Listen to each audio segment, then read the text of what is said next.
I know it's ugly outside, but it was hopping last night at Haymarket Park late in that game. We'll get to that. Justice was in the house last night watching the Huskers get it done. We'll talk about that. I'll read a tweet from Evan Bland. Probably get you excited a little bit. Just a little bit. Just a little bit. Just a little bit. We'll talk some NBA hoops. Some series got closed down last night. Why do parents always got to get in the way of these things at the end of games? We'll talk about that. Even at a pro level. Even at a pro level. It doesn't stop. Henry T. Buchanan today in the second hour. Husker legend. We're going to bring on a buddy with him, too. Jerry Shoecraft. Shoe's going to join him. He won't be here, but we'll get him on the phone. Heck yeah. We'll have them both on. That, I don't know if you ever heard having those two together. Literally, you just have to throw the dynamite in the middle. Just throw it in there and just go. And let them go. Easy. So we just set them up and then it's easy. We'll leave the studio. Yeah, I'm out. It'd be 20 some odd minutes of just pure radio gold between the two of them. We're hoping for no level 1 violations again, of course. Oh, yeah. Well, we just got to keep Fred away from T. Apparently, we're not on Facebook right now. There's something going on. Yeah, we're having an issue, but... So if you can't join us, not on Facebook. We are on the old X and YouTube. Come join us. We'll see. We might try to get this resolved. I'll see what I can do here about the old Facebook. Yo, Bookface. As well. Also, by the way, we're going to give away... We got some tickets to give away. Did you know that? See that email? We got tickets to give away? Tickets to give away. Where'd that thing go? Here's what we got. This was coming in hot late last night. We got 5 sets. Now, we got to do this between today and get the information to Katie by 5 p.m. tomorrow. Okay? 5 sets. Your name will go on a guest list. The punches flow for Cinco de Mayo boxing down at the complex. Heck yeah. Punches flow for Cinco de Mayo. Who doesn't want to go watch some boxing? It's a great sport. May 3rd, 7 o'clock on complex. On Cinco de Mayo, too? Like the dude. Modelo's? Well, it's not on it. It's not May 3rd. Oh, it's okay. It's for Cinco de Mayo. For Cinco de Mayo. Punches okay, flow for Cinco de Mayo. I'm still getting Coronas. Modelo's, yeah, Coronas. We're bringing out all the favorites. I mean, come on now. We got 5 sets of those to give away. We're going to try as many as we can today. Shit, if you're feeling hungry, you can have a little empanada with your Coronas or your Modelos. I mean, we can get the whole culture flowing. What does my wife put on that? She sprinkles something on there. What does she sprinkle on there? Tahini? Yeah. I can't do it. You can't do, but I'm also not a beer drinker. Tahini's, it's got a little kick, got a little lime to it. Yeah, she puts it on the top, like, do a Corona, put the lime in it, do the upside down thing, and then. Oh, delicious. Yeah, she gets after it. Oh, yeah. Oh, she's doing it right. It's funny with her because I am not a beer guy at all. I used to be, not anymore. Okay, straight to where I'm at now. We'll go to restaurants. There'll be a beer ordered, and they'll bring it Crown and water bottle. Let's just be honest, Crown and water, and it gets flip flopped every single time. My wife is also a beer connoisseur. Like, she is not your typical like straight domestic. She's all about the locals and different. Like the most domestic, I'd say she'd go. Let's put quote domestic. Sam Adams. Like in that world, she's not Bud Light, Miller Lite, any of that. None of that. Boom. Depends on the night. I'll have a couple at bowling. She is bowling not week, us. Boy, you brought it up. How was the pizza party? Pizza party. Worth the wait. Yeah? Worth the wait. Did you win any stuffed animals out of the machine?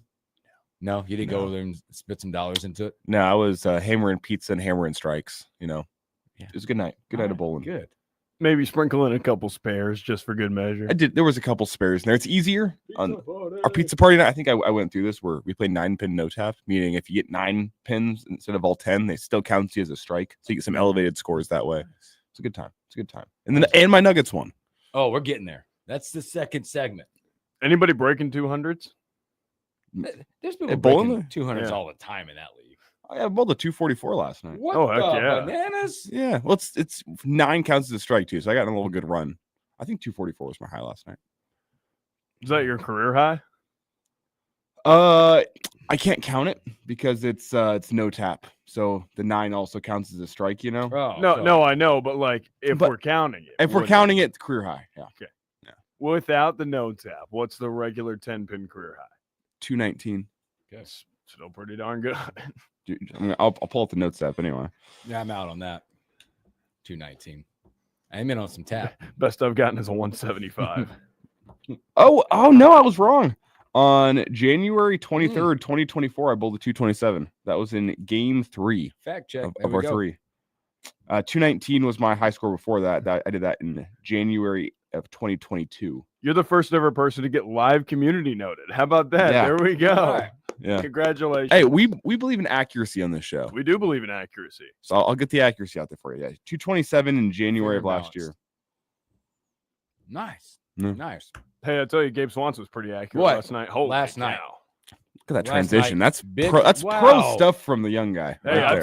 tell you what, you can't place a hit much better. I can tell you that Yeah. much. By the way, good morning, Ryan 40 and Kobe. Kobe said 3 amigos today. We got it right. We're back to amigos. What was it before? He called us something else. It was like the before. Three Musketeers. Yeah, and I'm like, now we're the no, amigos. no, we're a little, we're a little too hey. loose and free flowing for the Musketeers. Yeah. Musketeers don't want to see us in a 4-game series. I can tell you that much. Last night, 7-6, Nebraska gets it done, and a big-time double from Gabe Swanson last night cleared the bases in big-time fashion. Nebraska hung around this, man, and give credit. Obviously, hung around for a while in this game. The bullpen did exactly what they needed to do. Tucker Timmerman gave you a good start, 2 2/3, 2 hits and 1 run. You got blank. You went through about 4 relievers until you blanked them. Casey Dice, little struggles out there. Did not record an out. 3 hits, 3 runs, 3 all earned, and 3 hitters, by the way, on that. And then you got a couple guys at the end that shut it down for you. And the big time hit from Gabe Swanson. Big time victory from Nebraska, by the way. And some big time ABs in that bottom of the 9th. Gabe Swanson's going to get all the love. But you worked the bases loaded to set that situation up really well. I think you were at 1 and 2. I can't remember who the batter was, but with runners on first and second. And you work it into a 3-2, take a hit by pitch. Yep. Oh, wasn't it Brumbaugh? I think, it was Brumbaugh. It was Brumbaugh because they drilled him. And then you forced K-State into the pitching change. And he comes in and delivers 3 straight breaking balls to Butenbach and strikes him out. First pitch to Swanson's another breaking ball. It was for a ball. And you have to sit there as a hitter and go, all right, it's 1-0 here. I got you. It's 1-0 here. You've thrown 4 straight breaking balls. Are you going to go back to the well to get that strike? Or are you going to flip it up and go fastball? He said he's going to go back to that well with the breaking ball. Oh, and he hammered that thing down the line. He knew it was coming. Perfect spot. Clear the bases. When a reliever comes in and throws the same pitch 4 straight times, and now he's down 1-0, good chance he's going back to that well to try to get one across for a strike. And Gabe Swanson did not miss. Boy, big time for those in that game. I want to read this. Evan Bland put out a tweet. This was approximately a little bit after the game, just to give you a little hope. Because we all feel like it's pretty much, we still feel like this a little bit. I don't know where we're feeling now from the regional side of this. Evan's tweet was Nebraska's baseball's RPI up to 63 at the moment after the walk-off over K-State. Strongest it's been since late February. The Big Ten had an NCAA at-large team last year, Indiana, by the way, with an RPI of 55. Is it interesting now for Nebraska getting that win, getting to 63 with what you know are 3? There's winnable series in front of you coming up. Got to stack series. Got to win games. Got to make sure you make it to your own conference tournament. Now there were some decent performers from last night. Like you got guys who really stepped up. Dylan Carey went 3 for 3 last night. I wanted that to get lost in the shuffle. Robbie Bolin went 2 for 4 from the leadoff spot. Gave them some juice. Like there were guys who stepped up big. Hogan Helixo went 1 for 2. He smashed a single, knocked in a run. Big time for them. I mean, there was a couple of guys who really just got after it and had good days. And I thought the bullpen overall was pretty solid. I mean, outside of Dice getting pieced up through 3 batters, I mean, they were having a pretty solid day. Well, I mean, it's about the bullpen. If you look at that, I mean, only surrendered 6 hits and 6 runs on 6 hits. They struck out 14 Wildcats last night. 14 of the 27 line of strikeouts. In Nebraska, by the way, very well documented, struggled to strike out. Only struck out 6 times last night. That is a winning recipe, by the way. Big one. Gotta love it for this. Now, we've talked about this. Yeah, that's great. You got it done. We've been getting it done midweek for the most part this year. Now you got to turn your attention to the weekend, and you got to go win that series, as you will have. Boy, I think this is that series this weekend coming up. I mean, again, you're on the home center. You got 7 more games at home. Minnesota is not good. you feel like that's one where you can get ahead and sweep the series and really build a lot of momentum. Because after that, you get those three. Then you got Creighton coming to town that Tuesday midweek, and then you got Michigan. Michigan is your toughest series on the weekend left, in my opinion. And you get him at home. I mean, it sets itself up for you to stack wins, for you to build your positioning in the Big Ten tournament. Because let's be totally candid and frank here. Nobody wants to be the 12th team in the Big Ten tournament. No. Nobody wants to see a 1 seed right out of the gate. Well, and what you are right now is you're a team that's 3 below 500 in conference play.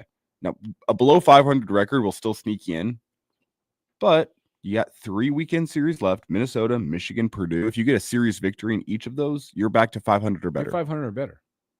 And who knows where that puts you at based on the fact of what happens above you.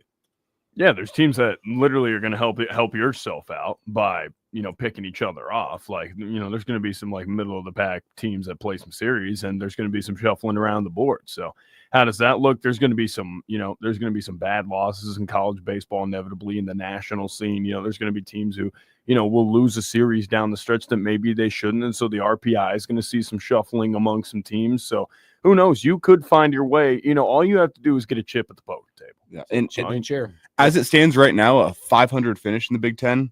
Indiana's at 12-12. Penn State's at 12-12. So it slots you in at 8 as it stands right now. Things are going to change above that, with Michigan's only 1 game above 500 at 11-10, and then Illinois also, if they falter down the stretch, they're at 12-9. All teams that you could go pick off if you can go lock up 3 straight weekend series. And let's be totally clear here that once you get to the tournament, the pitching, you just need guys to be good. You need guys. You don't need superhuman efforts. You just need guys to go 5, help your bullpen out, and if you go to a bullpen day, hey, we need a ton of arms. You can give us 1 or 2 innings. Yeah, that's all you need. And then you need the lineup to show up and say, hey, scratch us 6 or more. We'll find a way to get it done. Yeah, I don't think at this point in the season, with how some of these pitchers have developed as the year has gone on, and younger guys have gotten some innings and they've gotten more comfortable. They're not where you need them to be from a long-term sense, but I think they have shown that it's as simple as the guys going out and doing their jobs. You have enough arms to think we have enough guys that can go out and do their jobs. I think that's as simple as that as you make it down the stretch here. Like, for the most part, out of the bullpen last night, Dice had an off night, but you had guys go out and do their jobs. A lot of them. Colin Nowacek went 1 2/3, and a guy didn't even touch a base. Like, that's freaking impressive. Like, that is really impressive out of him. Nobody got on base. He struck out 3 like that. For young pitcher development, like, what more can you ask for? I know Luke Broderick got hit up a little bit. That's going to happen when you go 2 1/3 with a guy like that. But Drew Christo was money in his 2/3 of an innings. Price Bender gave up a run on a wild pitch, but other than that, he was able to kind of rein it in, or it was a pass ball. But Grant Clevenger did a job. Tucker Timmerman got you opened up with 2 2/3. Might have been able to go 3, but I think at that point you were just content with what he gave you. Absolutely. Don't really spin it. And then Gavin Blockowitz came out of the pen, that closer setup role, and did a really nice job just getting you those final 2 outs and just giving you a chance to go to the 9th to win it without any more damage coming across. So, like, everybody did their job. It was a solid, put together start by a bunch of the bullpen arms. And, like, there's a bunch of guys that you can look at and go, hey, like, I'm seeing some real development. Like, Colin Nowacek, when I watched him pitch, like, really looked like he had developed from that bad start against Creighton. The question that I have is, you kind of look ahead towards potential postseason play with the Big Ten tournament, with maybe a regional, which we'll talk about a regional once you get there, I think. But you're going to have high leverage moments throughout a Big Ten tournament, throughout the home stretch of this season, and potentially in a regional. Who's that guy that you turn to in a 1-run game, 7th inning, 8th inning? It's kind of a question I have. I think Christo slots really well into a long relief spot. Mm-hmm. When you need him, hey, the starter doesn't have his stuff. You're down 4-2 in the 4th. Drew Christo can go run out there and get you 3 innings. Who's that guy you turn to? Hey, it's the bottom of the 8th inning. You got a 1-run lead. Who do you turn to? See, and usually in those spots, like, it would be Jalen Worthley, but he's injured right now. There's not, and like, let's be frank and honest. Before he was injured, he wasn't putting together some good appearances. No, love the guy. He has struggled mightily the last few. Yeah, love the guy, great young man. But I mean, he's got to, you got to put together some relief appearances. I think a guy who could, like, really step up into this, and know he's a freshman, but Gavin Blockowitz has shown me a lot. I get, like, when he hasn't located the breaking ball, it's been some rough outings. But, I think you trust that guy more than not to find a way to get you, 3 to 6 outs in that middle and get you to Luke Broderick in the 9th and let him wipe everybody out. That'll be all the fun that Coach Childress gets to manage and play chess with coming up, because we all know as we get through these series, the chess match gets real. And especially when you get to the postseason, it gets real. This is when, good pitching coaches and good coaches make their hay. This is when you say, okay, we might have had like a disappointing campaign to this spot so far, but I can like Rob Childress got to look at himself and say, hey, I've been here before with A&M. I've been here before last year with Nebraska. I can manage the arms. And he's got to feel pretty good looking at it, where they were started at, the injuries they've had, and where they're at right now. We have seen considerable development throughout this entire year, where there were good moments. There was like a lot of crappy moments, people struggling. I think this series for Minnesota coming up, which happened last series, your starters, and this goes without saying, but your starters need to get you to 5 or 6 to get the bullpen rest. The last 2 games, Saturday, Sunday last week, they used 2 guys out of the pen each game. That was it.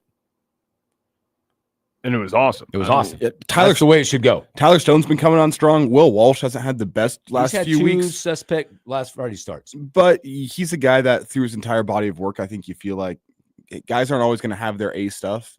He'll go out and compete. That's all Childress wants. And I think if you just stack going out and competing on the bump, eventually you'll rein that back. Yeah, he's the one guy, no matter what, minus an absolute blow up, he's going to get you to 5. Yep.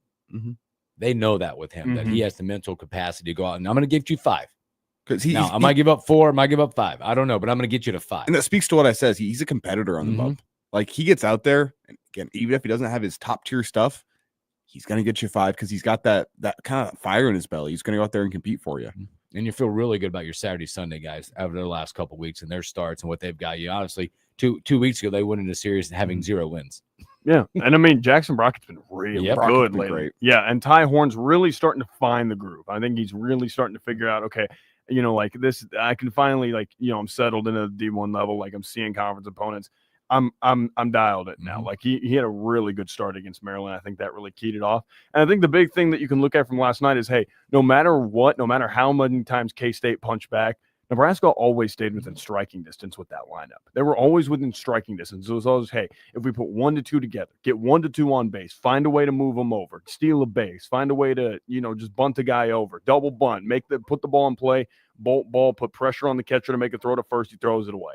Right. There's just always times they found a way to stay within striking distance and put pressure on K-State, and they let the game pressure overwhelm the Wildcats. And at that point, it was up to a guy who's played a lot of college baseball to say, hey, get 1 pitch and find a way to put it in some outfield grass. Get guys running. And you know what? Gutsy send by Lance Arvell at third, that third runner, because he looked dead to rights. But that's a gutsy send, and I get it. With 2 outs, it's basically you're going to be guaranteed to either get a tie ball game or win the game. Why not send him and put some pressure on him? And he did, and they overthrew it. So gutsy send. I mean, on tip of the cap to Coach Harvell knowing the situation, knowing, hey, I don't care who the runner is. Let's put some pressure on him. And they put pressure on him, and twice when K-State had pressure on him, they just weren't able to answer the bell. And I think that's what Nebraska needed to do. You didn't see it against Kansas last week. They didn't really stay within striking distance, didn't string stuff together. They strung it together against Maryland. They got some good results. And now, hey, you can carry that momentum through this K-State win into the weekend at home against Minnesota and continue to string stuff together, continue to stay within striking distance, and you'll be in great spots. Perfect. Good stuff. More to come as we'll preview that coming up later as they get moving to the series, the weekend series against Minnesota. Let's take our first break. Come back, talk. Speaking of series, there's some series in the NBA that have come and gone. They've moved on, and a parent that got in the way in a bad timing. So let's take a break. Let's talk about that when we return.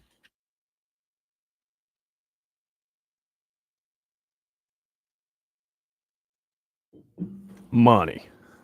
Pure money.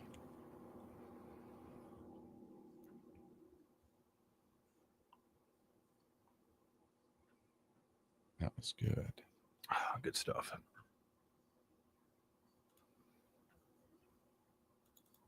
Let's see. I was just looking. That loss last night, I think it bumped K-State a little bit too. I think they were a bubble. Yeah, because they're on the bubble for the tournament. It says they're at 45 on D1 baseball.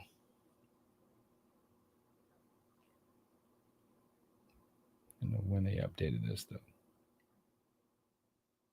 I don't know if you noticed it, but they were throwing some of their better relievers last night. Like they were. Well, that was a big one for them. They were actively trying to win that game. Like it wasn't like, oh, we're losing, we're just going to punt because we have the capacity to. And they were trying to win that game. But like the nice thing is like they went to all those arms and they got them good innings, and they didn't even use Ryan Harryhill or Caleb Clark, who have been two of like some of the more solid arms out of that bullpen this year in terms of like, hey, who's that third, fourth guy up? Like those guys have really put together good campaigns, and they didn't even go to them last night. So that gives you a lot of excitement that they were able to get length out of the bullpen. I think Timmerman's been money ever since he's come back. He's been really good. Well, he was good even before he left, if we're being honest. No, he was. And then he just got, like obviously takes that, horrible ball off the face and then has to sit out a while. But man, he came back and he didn't miss a step. Well, even going back to the end of last year through his summer slate, he was really, really good whenever he got off to league. I think he was Cape Cod League.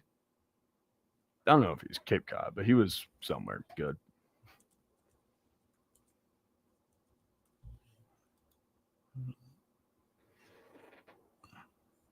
Oh, he's in the Alaska League. Yeah, the Matsu Miners. Yeah, he went up to Alaska. That's where Cristo was a couple of summers ago. Not a bad place to spend the summer. No, I mean there's good competition up there. He spent his summer fishing, apparently. Heck yeah. Just a kid from Beatrice. I know. Cam Jurgens has to have some land to hunt and fish on, right? Oh, I don't know, actually. You don't think so? A guy with that mullet, that mustache? It's fair. It's incredible. Great hair he's got going on. I'll tell you what. But about halfway through the Cape Cod or the Alaska League last year, Timmerman had a 2-1 record with a .53 ERA. He's a really good arm. His quote was, "College kids are used to those metal bats. They got a wood bat in their hands this league. You can just jam them a little bit easier and they can't hit the ball as far, I think." Allows me to just pound the zone consistently. Love that. Love that out of him. Here we go.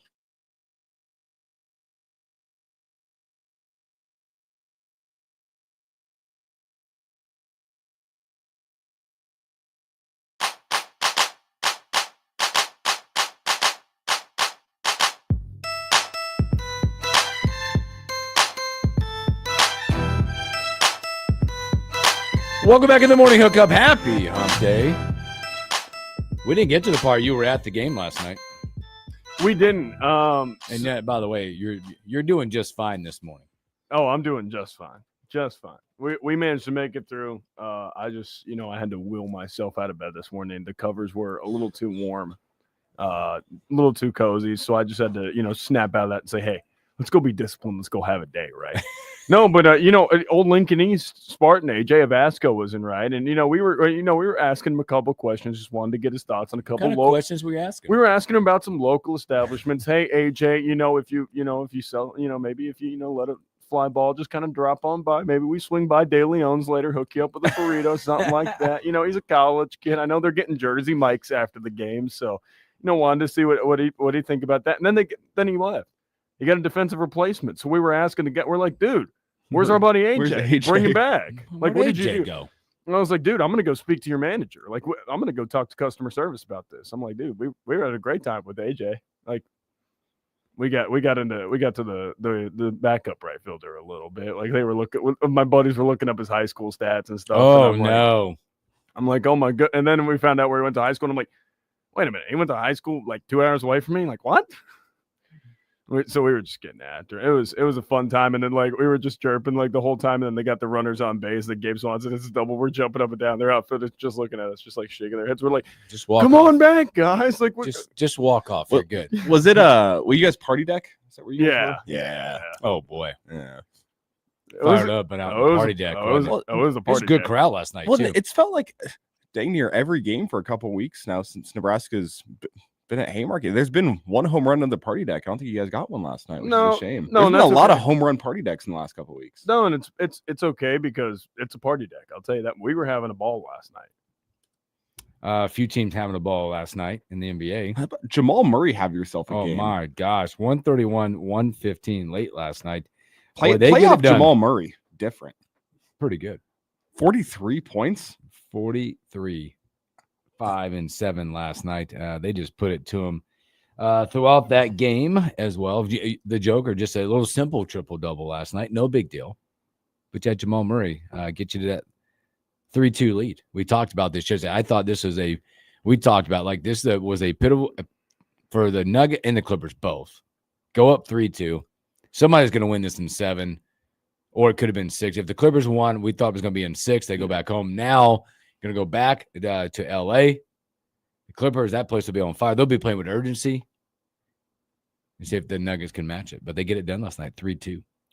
Meanwhile, my Thunder's sitting on their toes. They're just hanging out. Are you worried about that? They're just sitting there for a while? There's like a little bit where it's like a rust, but I think they're a young team. And, it's kind of like with the Wolves. Like, they just don't kind of get it, where it's like, hey, like rust is like kind of supposed to affect you guys. Like, you guys are sitting that long. But, like, I mean, the Nuggets and Clippers, like, whoever wins, that's going to be coming off a pretty physical series, pretty, fast-paced series. Like, I don't know if they're ready to see 48 minutes of just straight lockdown defense. I don't know if they're ready for just 48 minutes of pressure. Yeah, I've always had that question about the series. Will it be whatever series you're in? If it's you sit too long, the rust, like how long will it take? Because the Thunder could be rusty coming out. How long will it take to knock it off? And then what are the legs like for the team that might be playing a 7-game series going in? Well, what's good for the Thunder is despite the rust, defense is going to travel. Your defense doesn't get rusty. And the Thunder, they're a defensive basketball team. So they can handle it. If they shoot it cold for a night or for 2 nights, they're the type of team that can actually overcome that, which is rare in the modern NBA. Yeah. Most teams in the modern NBA, you got an off night shooting. Well, okay, you're down 0-1. The Thunder are kind of that exception this year. The Celtics, I think, also could be a bit of that exception over in the East, where you don't shoot the ball well. Defense travels. You can still go out there and get yourself win an ugly game. They can go win a 94-90 game, which not many teams in the NBA can do if they're shooting poorly. Team that was unable to continue. The Celtics move on. We knew that was coming. 120-89. Wow, Tatum is what, like I got to look up straight surprise 30-plus on my games in the playoffs, something like that. I think he tied Larry Bird's record for most 30 consecutive 30-point games in that. They'll move on. They also covered pretty easily. Yeah, that was going away last night. Boy, entertaining. Pistons trying to make this a series. Go into New York, get it 106-103. Cade Cunningham has been fantastic in this series. Now they're going to flip the script, take it back to Detroit. Who knows what could happen then? And if you get momentum, the old M word in a series. Woo! So I heard somebody pose this on. I saw somebody pose this on Twitter, and I just wanted to kind of get the room's feel about this. The Knicks went in, they splashed $1 million first-round picks, and they threw some cash in the offseason. There's some people saying that this Pistons roster, homegrown, won 14 games last year, they might be as talented, if not more talented, than this Knicks roster they put together. What are you guys' thoughts on that? I think it's a roster that's put together more smartly, if that makes sense. It's the right fit in places. They have a good mix of young guys, Cade Cunningham, Asar Thompson, that they got that young core, and they've got the right journeyman around them. Like, hey, Tobias Harris, in his own right, not an impressive player. Dennis Schroeder, in his own right, not an incredibly impressive player. I'd say the same about Malik Beasley. But together, they all complement each other very well. Yeah, like Tim Hardaway Jr., like you love having that guy on your roster because like in a pinch, Tim Hardaway Jr. can go get you 20. It's a lot of that times it's the right seat. Like they're all on the bus now, on the right seat on the bus. And when you start rowing like that, you can do a lot of great things. I already got 3-4 different candidates of guys that can step up. You need Cade Cunningham to go be Cade Cunningham. But you got 3 or 4 guys that, depending on how a game is going, can step up and be your number 2 scorer. We had 5 guys in double figures. Cunningham 24, Thompson 22, Harris 17 and 8. Schroeder gave you 14, and Beasley gave you 10. That's all you need sometimes. And I think the thing is Bickerstaff is coaching his tail off right now.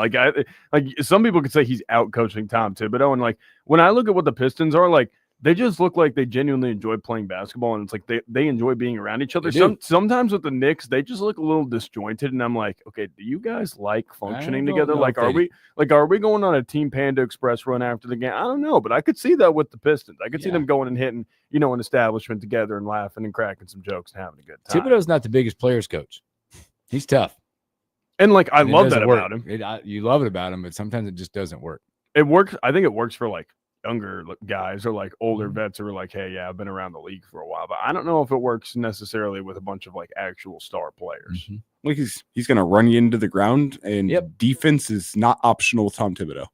That's the nice thing about a Tom Thibodeau team. That you can trust that a Tom Thibodeau team's going to find a way to play defense. He's that running back in the last year of a contract is trying to make it out. We're going to run you 35 times every single game. Yep. And then I'm going to send you to the packing after. But what do you guys think about Jalen Brunson's game? There's been frustration. He hunts those fouls sometimes. But at the end of the day, he feels good for just about any game to be scoring 25 plus. He's jumping 30 a night. Yeah. In the playoffs. Yeah, he I wouldn't say like he embellishes. He embellishes contact. Hunts fouls is the way I like. I'm not gonna say like, oh, he's flopping around like a a fish in a pan, but like he embellishes contact a little bit. There's other guys. I mean, I have a guy on my favorite team who embellishes a lot of contact. Shea Gilgeous-Alexander. Yeah, and I mean, he's Brenton to me is the kid that walks up to the plate looking to walk. You know what I'm saying? He's got a thought in his head, especially when somebody deeds him up pretty good. Mm-hmm. When somebody's bumping on Brunson, he wants the call, and he's like leaning and bumping and like, But there's an art to it too. I feel like he understands a way to like create space. Like he knows like in a scenario where a guard is being ball pressured, I don't think there's a lot of other people I'd like in the league than Jalen Brunson because he can shake the guy. Well, that's why I like Jamal Murray's performance last night. 43 points, 1 free throw. I mean, but there does have to be a balance. Like, well, that's awesome. Like, I do want my guys getting to the free throw line. Yeah, I do want you getting points. That's ethical basketball, though. 40 minutes, 1 free throw attempted. Like when Bryce Williams was, doing his thing here, I was like, hey, I wouldn't mind if you shot 6 to 8 free throws a game. That'd be pretty. Yeah, just cool. get a few. Yeah, just get a few. Just get some warm up shots in, basically. Get yourself some free looks at the rim. See it going in. Yeah, just see one go in. In the first game last night, by the way, Pacers outlast the Bucks 119-118. That was so funny. So fun. Okay, first of all, they're calling Tyrese Halliburton overrated the entire series. And he's been phenomenal in that series. And he's letting them know. He's letting them know. That was fuel. Yep, that was fuel. And then he hits a game winner, and he just sticks it right in the craw, doesn't he? I mean, he's let them know about everything about it. But then I think the better part of this game, though, was the post-game quotes we got. One from Giannis and one from Halliburton that have made some waves where Giannis and Tyrese Halliburton's dad got into it after the game. Like he's on the court staring at him. Then they get forehead to forehead. I mean, it's a terrible scene. It's a clown show is what it is. I mean, you take a moment that's supposed to be your child's and you go and taunt a guy who, by the way, has basically been backpacking the Bucks the entire series. Yeah. Well, and like his performance will go unnoticed last night with 30, 20, and 13. No, he's an animal. Like Giannis is an absolute animal. I heard this morning stat wise, and this is the problem for the Bucks is that Giannis in the playoffs has been phenomenal. In their last 10, they're 1-9. Their last 10, he's averaging 30 and 15. What do you do if you're the Bucks? That's a great question. You've kind of hemorrhaged your future, and the current is not doing enough. I mean, Dame Lillard now with the torn Achilles, you don't know if he's ever going to come back to being himself again. Kyle Kuzma ain't it. He ain't that ain't it.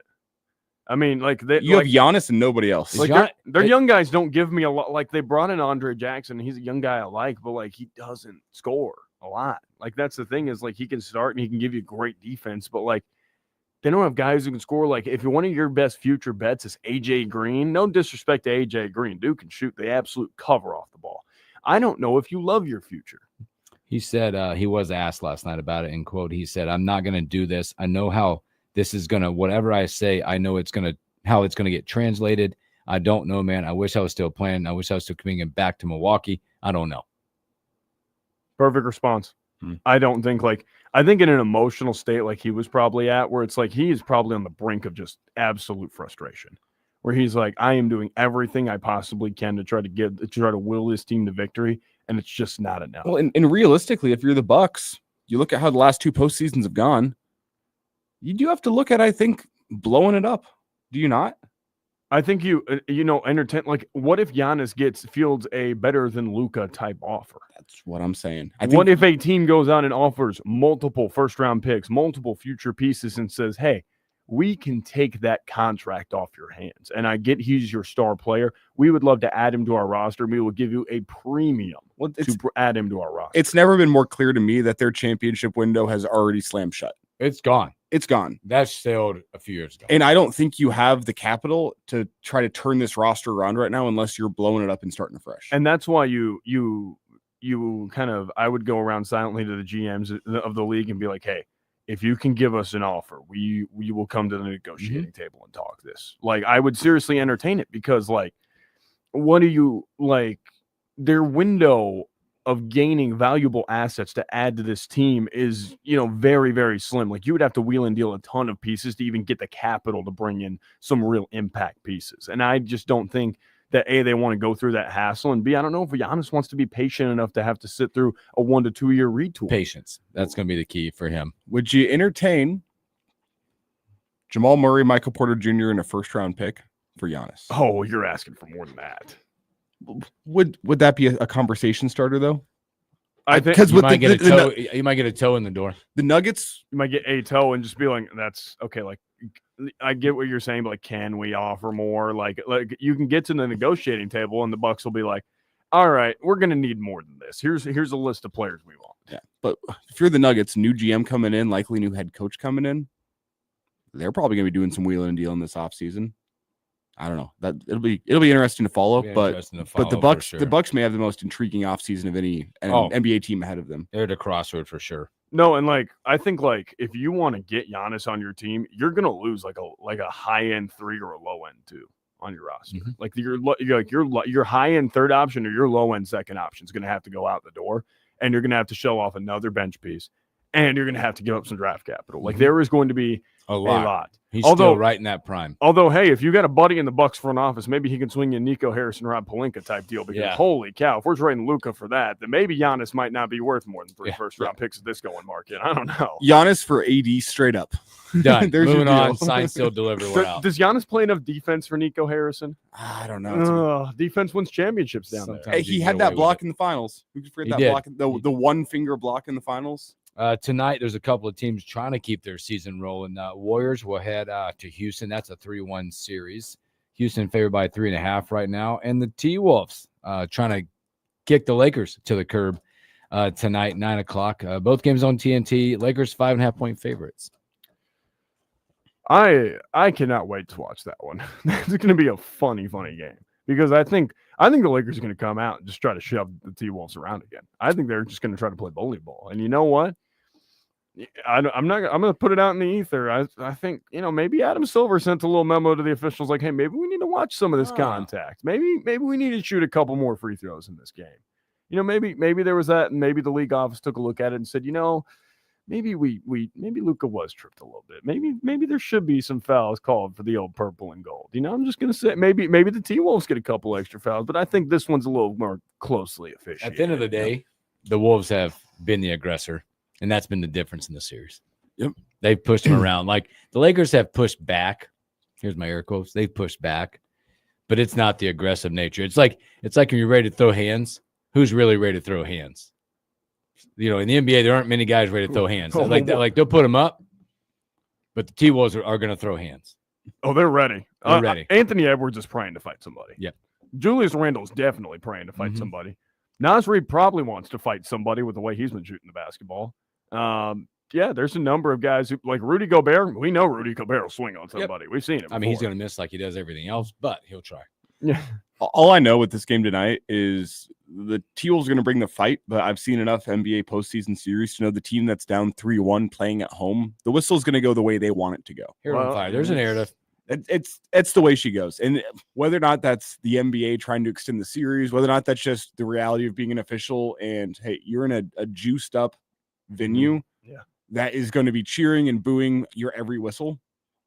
I think the whistle tends to go the way of the home team that's down 3-1. It's going to be officiated the way that they want it to be officiated, which to me is going to be less physical. What did Rasheed Wallace say? If you want to win the NBA by 15, those kind of games, if you want to win by 1 in those games, you better be up by 15. Yep. Mm-hmm. Kevin Garnett said it too. You want to win those games on the road like that, you better be up 15. Up. You better be up way up because once it gets inside that 4 minutes, you better be ready. There's going to be some stuff flying that you're not going to like. So that'll be a fun one tonight, obviously. I think the first one will be awesome as well when you look at the Warriors-Rockets. And that's a series that's been really interesting. The Rockets have been the aggressor, but a different aggressive. It's been a bunch of lip service. Dylan Brooks and that crew. Been a bunch of lip service. They just the problem with them is they've forgotten that the veteran presence on the other side is not having it. Hey, I'll tell you what, Steph Curry's been giving out bucket service. I'll say that. They've been giving out some serious work. And, hey. Butler's been really good, too, in that. Draymond's, like, sneaky not had a bad postseason. Yeah, it's hard to say. Well, you could say for 2 years, Draymond's had sneaky good seasons. He's not the Draymond of old, but he still brings a bit of a force to the defensive side of things. And I think he's retooled his game, understanding that he needs to be a distributor for this basketball team. And hey, like there is still some lip service coming out of him, but you know what? They're kind of dishing it out right now. So hey, maybe talk a little talk while you're out. As it stands right now, the Rockets 4.5-point favorites against the Warriors tonight. The Lakers 6.5-point favorites against the T-Wolves. Woo! It's a lot of points for the Lakers. In those two games, I'm taking points across the board. I'm taking the points. I'm gonna take the Rockets to cover 4.5. You got them tonight, but I'll take the T-Wolves to cover 6.5. This might be a game where the Rockets just come out and say, "Yeah, we're not. Yeah, this ain't how this is going." They might just come out and just set a physical edge and just be like, "All right, Şengün, go dance." Yeah, it feels like a big game for Eamon Thompson coming up as well. Oh, dude, that guy's a freak. Feels like a 30-plus type night from him. Yeah, because he is in a league full of freak athletes. He is the freak athlete. Dude, he might be like a top 5 athlete we've ever seen. I'm not joking. It's incredible. So those will get kicked off tonight. We'll have some more on that. Let's take another break. We come back. Let's talk a little baseball. One team continues to set records. Another one has done something they've done twice this year. Last night. Let's talk about that and a whole lot more.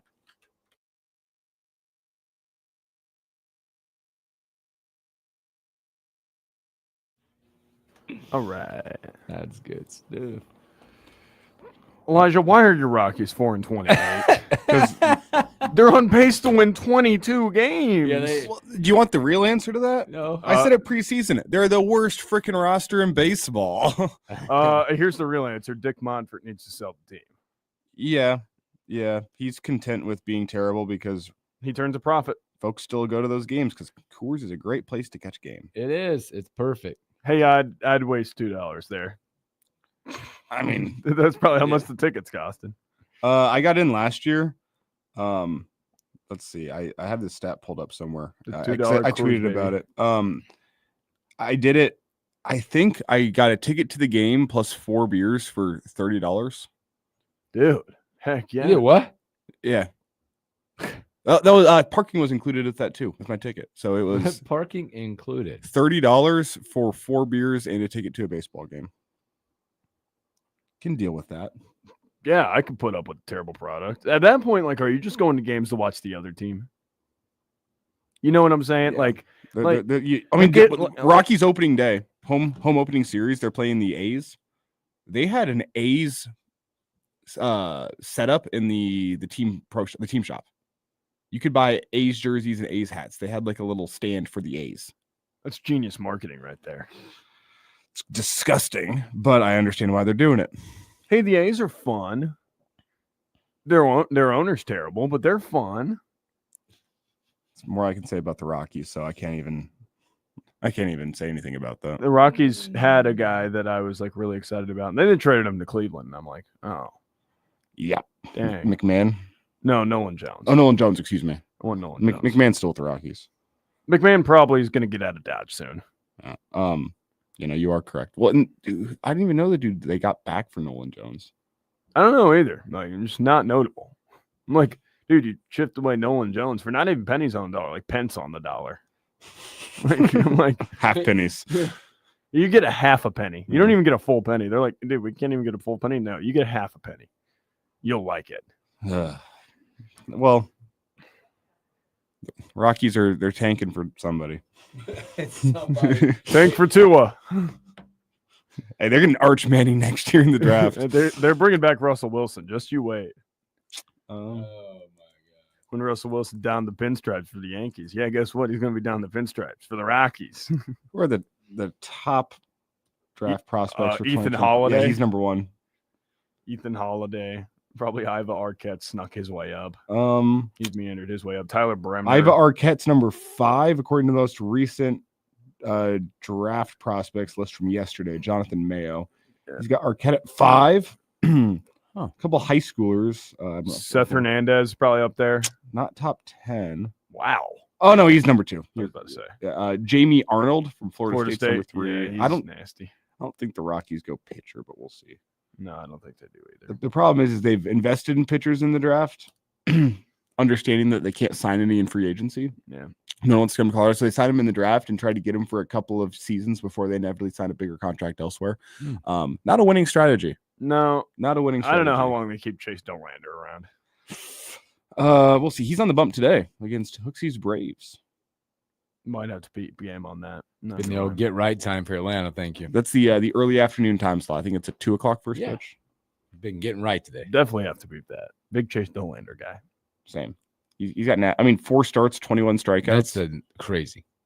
Yeah, I don't care about the ERA. Coors is literally a Space Jam ballpark. Yeah, I think he's got a ERA of 7+, but 21 strikeouts across your first 4 professional starts. I'd take that.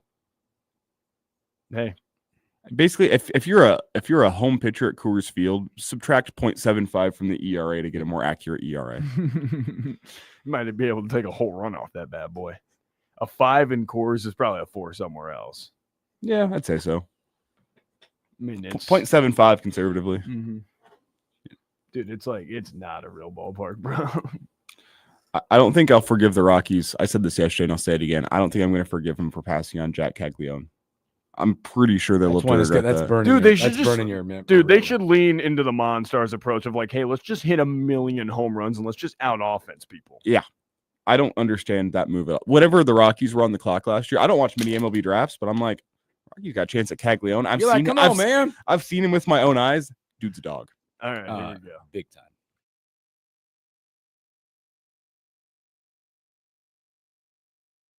Oh my, baby, let me love you down. There's so many ways to love you. Maybe I can you down. Welcome back in the morning. Hookup, Bill Hooks, Justice, Elijah, hanging out on a kind of a gloomy day outside, but it's heated up in here. Good day for my lawn. Yeah, I'm supposed to get out today and play with some, but we'll see how that goes. Don't know. Yeah, I don't know. We'll track through. It's just a light rain. It's supposed to blow over by noon. Yeah, it's just a light rain right now. Did you see this tweet? I always laugh at these because we hear this verbiage a lot before we get to baseball. The West Haymarket Joint Public Agency approved a $3.7 million upgrade of the Pinnacle Bank Arena Wi-Fi system. Do we laugh when we hear Thank that? the Lord. Well, okay. It will be installed with the new scoreboard. Okay. And ready by August. Well, Every time I hear Wi-Fi, it's like, how many times we gone to the Well Memorial Stadium for Wi-Fi? Will that include new press Wi-Fi for PBA? It said, please, by the way, the press Wi-Fi out there, and I shouldn't be saying too much. It's frustrating at times. I'll leave it at that. The press Wi-Fi is frustrating at times. That was some that tweet came out. Journal Star put that out, but then it was reposted, retweeted, whatever you want to call it, by Robin Washington. Said fans and media collectively rejoice. Yes, maybe that's your answer. See, the press Wi-Fi at Memorial's solid as long as you're in the press box. If you're on press row at PBA, it's like a 50-50 shot that you'll be able to make anything load. It's quite incredible. You can fire off a tweet. Can't scroll through your tweets. Oh, it's a journey. It is a journey. Last night, just a few baseball things, and because I know we'll be up against it here in a little bit. See what not the Braves. See what the Yankees did last night. Anybody? They did it. They've done it twice this year, by the way. Most torpedo bats shattered in one game. I assume hit a lot of home runs with the torpedo bats. How about they back to bat? Okay, they went 1-2-3 last night to start the game. Second time they've done that this year. Well, it helps when you're swinging a bowling pin, basically. Elijah knows a thing or two about bowling pins. They got a weird shape to them. Yeah, I don't know where to go with that. I've never swung a bowling pin. I was trying to get you out of that real quick. I've never swung a bowling pin before. Well, like they're doing it for you, and they're hitting home runs with it. So maybe next time you play in the men's softball league, the slow pitch softball league, maybe you just need to take a bowling bat. Imagine being the try-hard rolling into your rec league softball with a torpedo bat. Torpedo bat. Here's incredible. The best part of this, by the way. They 3 pitches, 3 home runs. They added a fourth in there, by the way, too. Cody Bellinger got himself one last night. They had 4 in the first. How many of those were to the short porch and right? All of them. They had a bigger wall. Oh, no, they were on the road. Sorry, they were. They're on the road. Okay, they were at Baltimore. 15-3 win last night. I was about to say until they moved that porch back in Yankee Stadium, I do not care. You could build that wall 30 feet in the air. Rescind Aaron Judge's home run record. I know he doesn't go oppo much, but still rescinded it. I don't know. He hit one 460 last year. I think we can let him keep it. He also last night. I don't think the ballpark's big enough to hold that guy, no matter how big you build it. He also took his average up to 412. from 406 Dude, in a game last night, hitting 412 on the. And also, and we already talked about it, but the Rockies lose 8 straight. They're 8 straight. They're on pace for 22 and wins. 140. Setting- 22 and 140. Hey, I feel good for some reason. They're getting one today. I'm not sure what the Ooh. line is on that. Show me the money. Hey, 1 and 8 in win their less last than 9. if you win less than 20 games, do you get like the first and second pick? They feel that bad for you. Oh, Rockies are plus 230 on the money line. It's Dolander against Chris Sale. Rockies plus 230 on the money line. You like it? I Against like it. Chris Sale? Her sale's not been very good. Chris Sale's not been very good this year, and Dolander I think is starting to get some things figured out just a little bit. Yeah, but Atlanta- I still don't bet against Chris Sale. That's a cardinal rule of mine. Well, you Atlanta has will lose been- your money today. How Lynn has been feeling it lately. Oh, I Been mean, on we a could tear. put a cherry Coke and some sour Mike and X on it if you You want. got it? Do I hear it? Deal. I'll take the Braves. Rockies money line. Okay. But I need 2 cherry Cokes and 2 Ooh. bags of Skittles Woo. because the Rockies are plus 230 on the money line. I'll give you 1. Woo! All right, well, air shake on it. Air shake on You that. guys Yeah. got it. We got to bet. Okay. Wow. Hey, I'll deliver on it. You know I will. Rockies 5, Braves 3. Braves 6, Rockies 2. 5, 3. I'm gonna go Braves win 6-2, Folksy. It's not quite a steak and a beer. It's the early morning kid Okay. friendly. I got it written down. This will be fun. So, all right, we're going to get out of here. Let you guys take a break. We're going to take a break, reset. We're going to come back, talk some Husker news, and then we'll have Henry T. Buchanan and Jerry Shukoff when we return.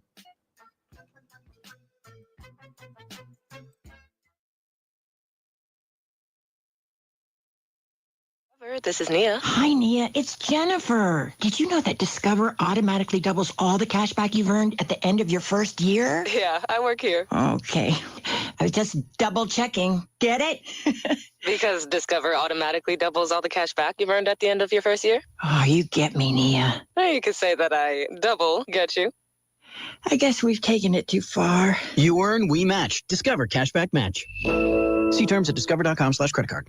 My brother-in-law died suddenly, and now my sister and her kids have to sell their home.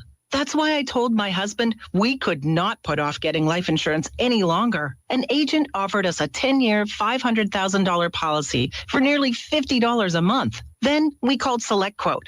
SelectQuote found us identical coverage for only $19 a month, a savings of $369 a year. Whether you need a $500,000 policy or a $5 million policy, SelectQuote could save you more than 50% on term life insurance. For your free quote, call SelectQuote at 1-800-743-8080. That's 1-800-743-8080. Or go to SelectQuote.com. 1-800-743-8080. That's 1-800-743-8080. SelectQuote.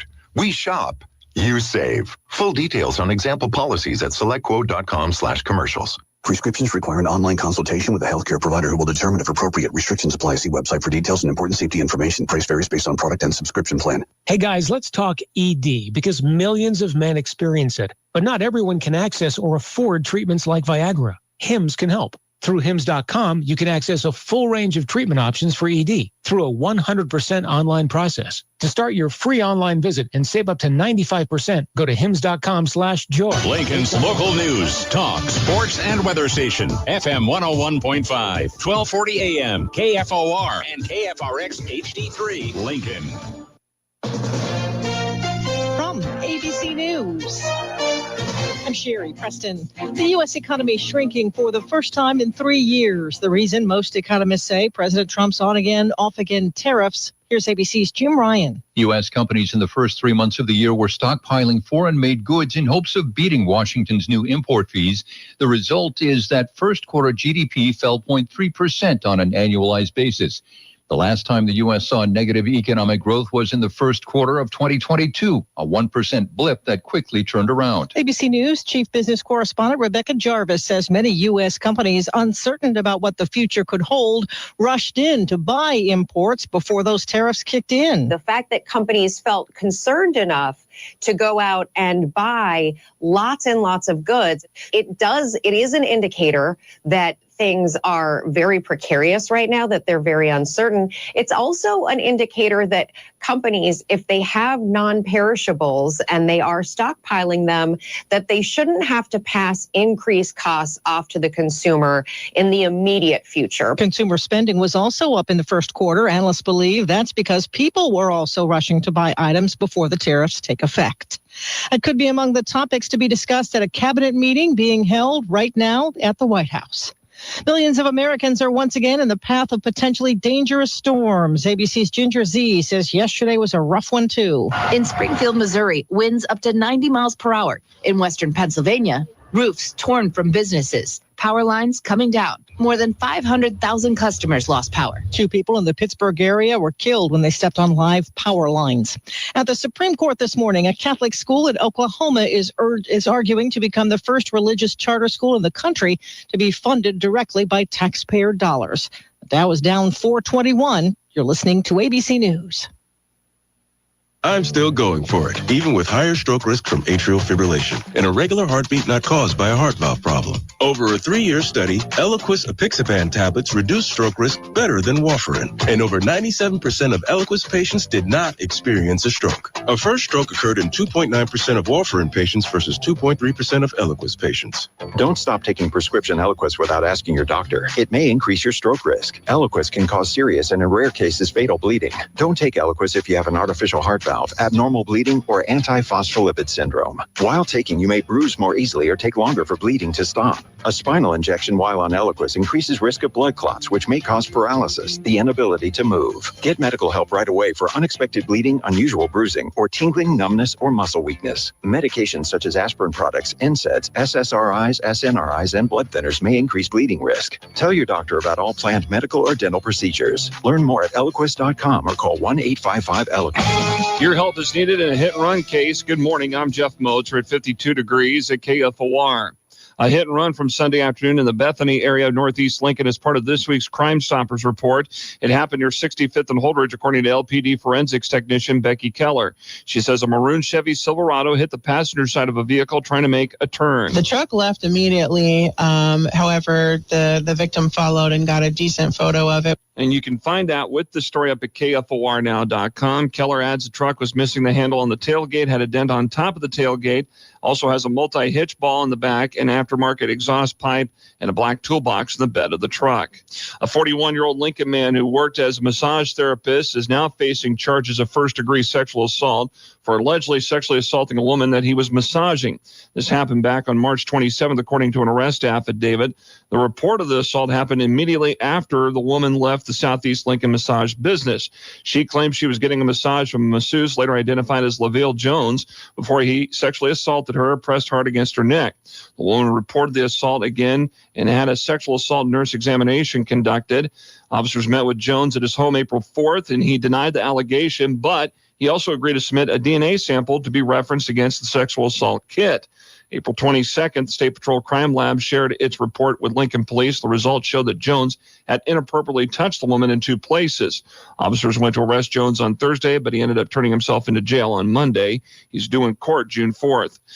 And it was a new executive order that was issued on Tuesday by Governor Jim Pillen that extends the burn ban for portions of central and western Nebraska through midnight May 10th. It was signed because of the potential wildfire risk. Conditions in that part of the state are still very dry. Showers and thunderstorms still possible as we go through the rest of the day today. Otherwise cloudy this afternoon and a high of 64. I'm Jeff Moats, KFOR News.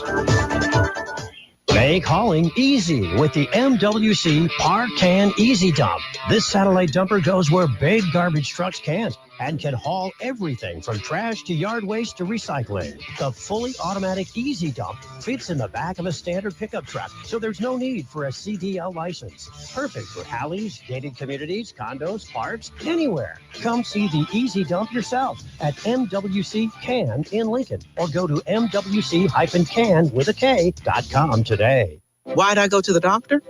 My heart would race just taking my son to practice. It didn't feel right. So I got checked out. Turns out I have atrial fibrillation, which increases the risk of stroke about 5 times. Symptoms like irregular heartbeat, heart racing, chest pain, shortness of breath, fatigue, or lightheadedness can come and go. But if it's AFib, the risk of... This is the Morning Hookup on KFOR. I don't want no scrub. A scrub is a guy that can't get no love from me. Hanging on the passenger side of his best friend's ride, trying to holler at me. Welcome back in the Morning Hookup. Second hour. Thanks for hanging out with us. We've been asking this question. We asked this question last couple of days. What's the punishment or for prank calls? We now know. It's pretty expensive to make prank calls the way they made. Falcons have been fined $250,000. DC has been fined $100,000.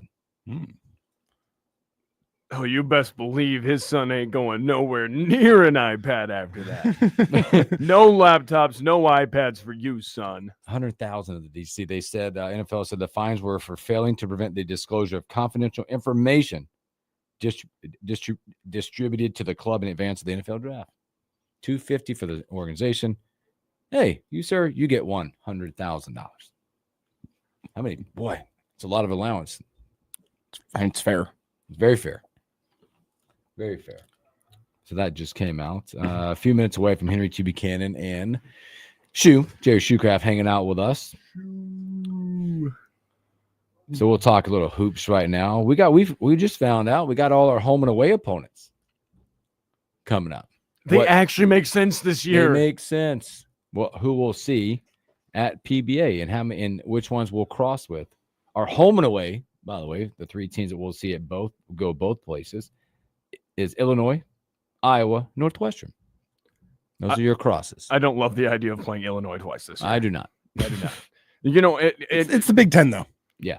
Brad Underwood and his Ick squad. You see that? He brought in 5 guys with the last name ending in Ick. Yeah. Did you see the AI photo he posted on Twitter? You guys see this? That was hilarious. funny. It was like 1990s Balkan War Yeah, aesthetic. he made an AI image of himself in like a tracksuit and like a very Balkan-looking Soviet bloc apartment. Terrible, dude. He looked like a Yugoslavian gangster. I was like, "What are we doing?" Well, it's because he's got his Infinity Gauntlet of Balkans right now on that team. Yeah, I mean, and they're gonna be incredible, dude. I gotta know what the NIL money is looking like for those guys. Can they even get NIL money if they're international students? They can, as long as they receive that money while they're international. They can't receive that money in the United States, but as long as they are overseas, they are. So he might send them on a nice little field trip to Paris, France. Just say, hey, maybe we'll slide you a little cash on the side. Your away opponents, you're going to go coast to coast. Indiana, Michigan, Minnesota, Ohio State, Rutgers, West Coast to UCLA and USC this year. Those. A lot of people will be focused on what your home slate looks like because that's where your tickets are going to be. I like the home slate. I this do. Year. You're going to have Maryland at home. Izzo and the Sparties will come to town. Dana Altman coming back to Nebraska. Oregon in town. Penn State, Purdue, Washington, and Wisconsin. We don't have to see Purdue on the road. Thank the Lord. It's a nice home slate. Yeah, it's great. I mean, there's a lot of games to get excited about on there. Yeah, now it's all of them, especially because all of them. But now it's what times do they slot you in at some point? Yeah, and it's nice that you get to see Iowa with Ben McCollum and that new look Hawkeye roster. Like that'd be cool to see come to town just for like rivalry aspects, but also like, hey, like Price Sanford's get to see like his former team both home and away. So that's going to be like a pretty cool factor. And the reality of the situation is, I think when you look home and away, you're going to get difficult teams in the Big Ten. It's just, you're not going to get an easy schedule. It's what it is. That's how it goes. I think for the most part, you'll take the home opponents when compared to the road opponents. For sure. For sure. I mean, don't get me wrong. There's some tough road venues. We'll see what Assembly Hall looks like. That's just a great place to go and play. Nebraska's had a nice track record in Assembly Hall recently. They have. That's kind of what I'm saying. It's the like Indiana basketball program hasn't been fantastic, so you'll take that as a road game. Michigan's probably going to be good again. That's going to be a really, really tough road game. But Minnesota, Ohio State, Rutgers on the road, and then we're good to go. You get the California swing with UCLA and USC. Just hope they put those games close to each other. Put those games close to each other and then split them. Just split them. Take one of two from those guys. That'd be awesome. I mean, there's some. Michigan State's going to be tough at home. Oregon's going to be tough. Purdue's always going to be tough. Wisconsin's going to be tough. But you like Maryland in there, but you'd rather have those games home than away. Yeah, you want to have these here in front of your crowd. Now give us some good game times. Yes, please I'm glad that Maryland's coming here because please just give me a chance to chirp Buzz Williams. Please. Oh, Oh, the things I could say.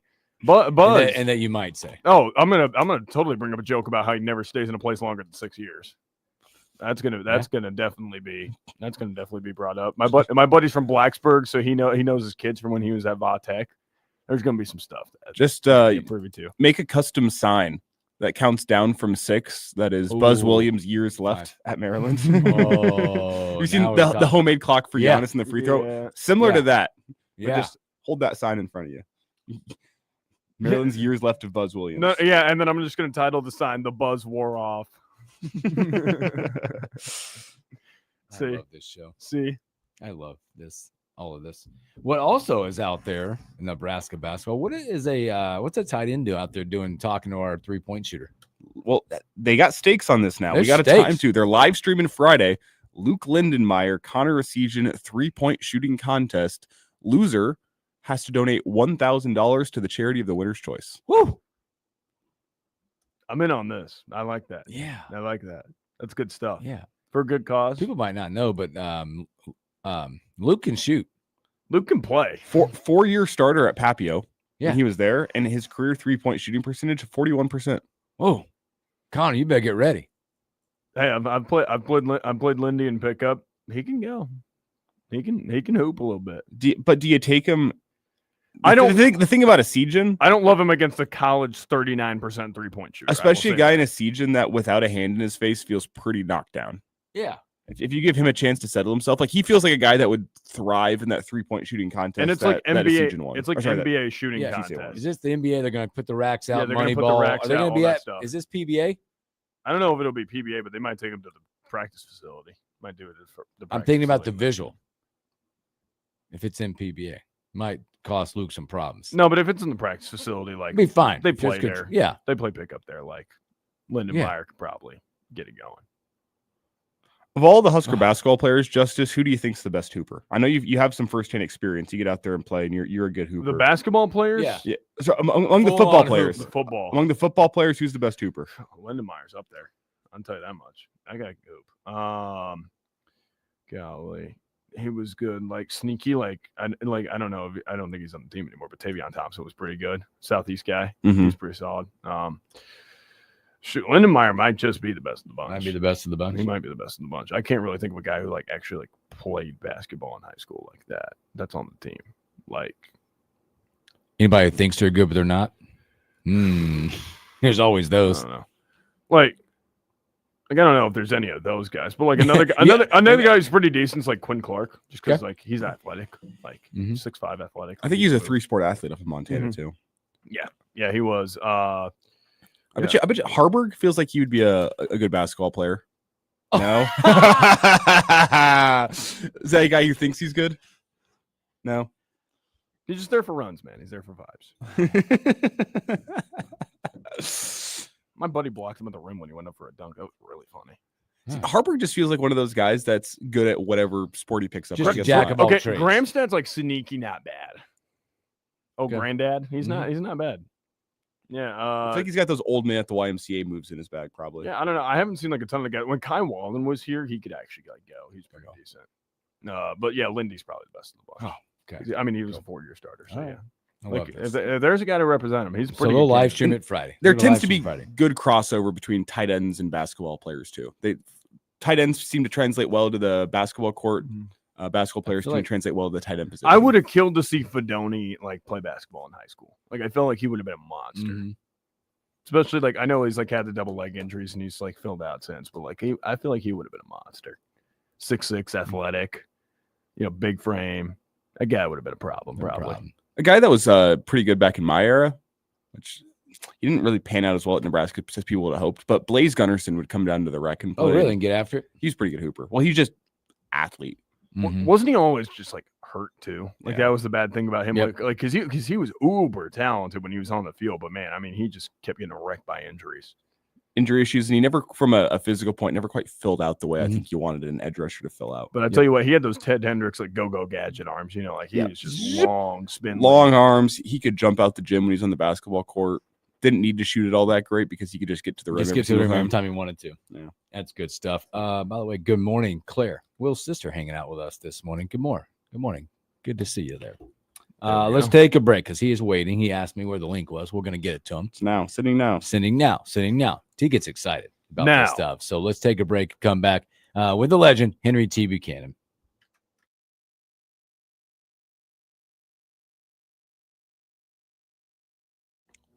All right, get that sent off. I'm gonna dial up Shoe. This is going. Link's been sent. Sent. He'll get it. I better tell him. He's probably. Well, 2 weeks ago, whenever he came on, I sent the link at the top of the hour, and he hops in right at the start of our segment. He's ready to go. He's like, "Oh, you sent the link early. I thought you were ready." I thought you were saying, "Come on in." So I waited this time, and I was like, "Where's the link? Where's the link?" Okay. He gets nervous. No T. We ain't abandoning T. No. All right, let me dial up Shoe. I'm telling you, these two get after each other. Wyndham Clark was courtside for the Nuggets game last night. Really? Big Nuggets fan. Big Nuggets fan. They even playing golf this week? I think this is like one of the odd weeks of golf this week. It's Byron Nelson, CT.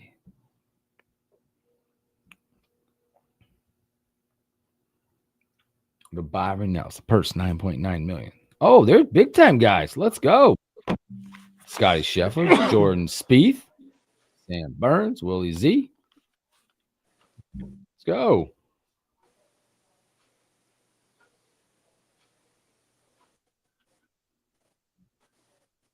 G, what up? What's up, fellas? I can't hear you. What's up, Elijah and Justice? Hold up. The stream can hear you. No, I can't even hear him. The stream can, though. The stream can? Yeah. Oh, they can't hear me? All right. T, what up? We've got Shoe. We're good. Oh, okay. Y'all got Shoe? I can't hear T. T, are you muted? No, he's good now. Okay, there we go. No, we're good, T. We're good. We're good. All T. It was me. All right. We got Shoe on the line too. He's not here with us yet, but he will be. Oh, okay. Shoe. I told him, I'm like, this is a segment where I can just like throw this out in the middle. Just lob the grenade. and let us go at it. Yeah, he might be a little button up though. You know, he's got something big coming up. Yeah. That's why I wanted him on. Give him a chance to speak his gospel or what have you, and I get one last dig in. I don't think it's one last. Well, yeah, that's a good point. I told him I would be nice though. Uh-oh. But if he starts it, is this like when he was nice to you all those couple of months? Oh, it made me sick. Hey, I tell you what, we need Nebraska ball. I need Fred to close down this Italian kid, the Perez kid. Let's just get him in the door already. Yeah. Where did this kid come from Tulsa? Oh, yeah. I only saw a photo. He looks like he was put together a little bit. We'll get into it, T. We're about to get going. Yeah. Okay.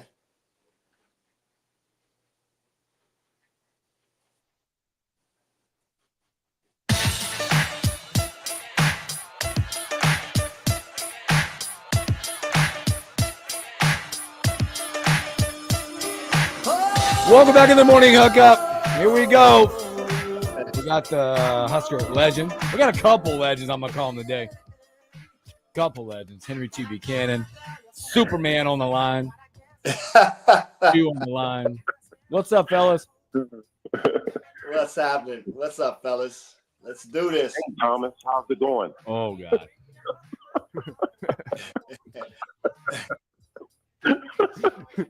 I got a middle name. It just came out, Thomas. I never knew that. I never knew what T's middle name was. Oh, are we on that again? Yeah. Henry Thomas and Jerry Shoecraft. Jerry Dwayne Shoecraft. Dwayne. And that's with a U.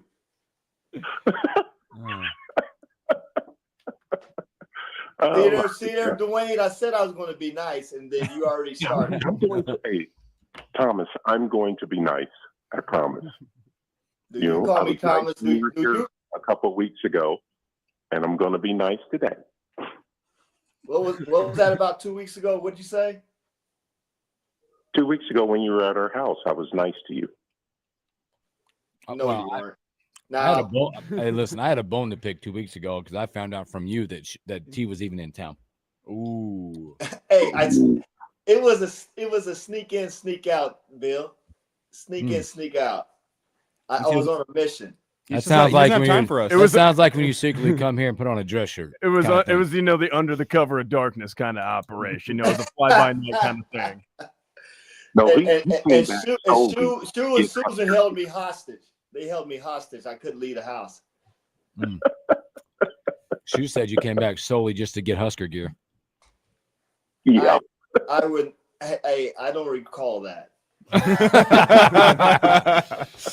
Oh man, we got Husker legend Henry T. Buchanan, Sue in the house. I want to ask both you guys this as schedules started to come out. Nebraska's current new schedule, home and away schedules came out. And T will go with you first. Did you guys take a peek at that and kind of design a roadmap of success when you looked at those and common opponents that might be at home? And because I think nowadays they look at it and probably do that, but also from a fan perspective, we're like, all right, these are the home games, and they look really good this year. Well, I haven't seen the schedule yet, but I did see something that are we playing Iowa twice? Yeah. So your home and away opponents are Iowa, Illinois. Who am I missing? There's three. Northwestern.